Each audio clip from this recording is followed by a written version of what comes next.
Hi అండి, నమస్తే. నేను మీ గిరిబాబుని, శ్రీ భూమాత రియల్ ఎస్టేట్. ఈరోజు కుంచెనపల్లి వచ్చానండి. కుంచెనపల్లిలో మనకు ఒక ఎకరం 20 సెంట్లు వచ్చిందండి. అది ఎక్కడో కాదు సార్, ఇదిగోండి దీనికి దారి ఇదే. మనకి ఇలాగ మెయిన్ రోడ్ అండి. ఈ రోడ్డు వచ్చేసి గీతాంజలి స్కూల్ ఉందండి. ఈ రోడ్ డైరెక్ట్గా వస్తే ఇలా వస్తుంది. ఇలా వెళ్తే పాతూరు వెళ్ళిద్దండి ఈ రోడ్డు వచ్చేసి. అలా కేఎల్ బ్యాక్ సైడ్ వస్తుంది. అలా వెళ్ళి ఈ ల్యాండ్కి దారి ఇదేనండి. మీకు ల్యాండ్ చూపిస్తాను రండి. ఈ ల్యాండ్కి వచ్చేసి దారి ఇదేనండి. ఇందాక అక్కడ చూపించాను కదండి, డైరెక్ట్గా మన చేలోకి వస్తుంది. ఎవరి చేలోకి వెళ్ళలేదు, వెళ్ళే పని లేదు. అలాగే ఈ ల్యాండ్కి దారి, ఇందులో ఈ దారి కూడా మెన్షన్ చేసి ఉందండి. 15 అడుగుల దారి అండి అది. ఈ రోడ్డు డైరెక్ట్గా మన చేలోకి వస్తుంది. ఇదేనండి నేను చెప్పిన ల్యాండ్, ఎకరం 22 సెంట్లు.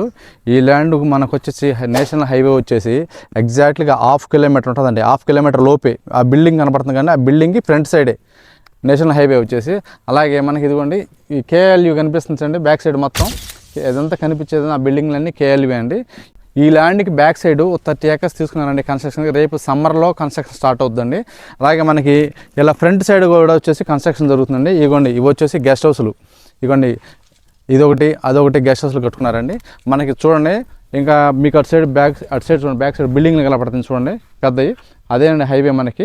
అంటే మన కుంచెనపల్లికి ఊళ్ళోనండి జస్ట్ ఒక 300-400 మీటర్స్ ఉంటుందండి ఊరికి. దీనికి మంచి లొకేషన్లో ఉంది సార్ ఇది. అలాగే ఈ ల్యాండ్ వచ్చేసి ప్రాపర్టీ కానీ, విల్లాస్ కానీ, అపార్ట్మెంట్స్ కానీ అన్ని విధాలుగా ఉపయోగపడే ల్యాండ్ అండి. అసలు ప్రాపర్టీకి అయితే ఎక్సలెంట్గా ఉంటుంది సార్ ఇది. మనకి చూడండి అన్ని గెస్ట్ హౌస్లు మీరు చూసుకున్నారంటే ఇక్కడ చుట్టుపక్కల అన్నీ కూడా జస్ట్ ఎంతండి, మనకి 100 మీటర్ల లోపే ఉంటుందండి. మన మెయిన్ రోడ్లో నుంచి డైరెక్ట్గా మన చేలోకి వస్తుంది ఇది. అలాగే ఎవరికైనా దీని గురించి డీటెయిల్స్ కావాలనుకున్నా మమ్మల్ని సంప్రదించండి. శ్రీ భూమాత రియల్ ఎస్టేట్, పెద్దపరిమి.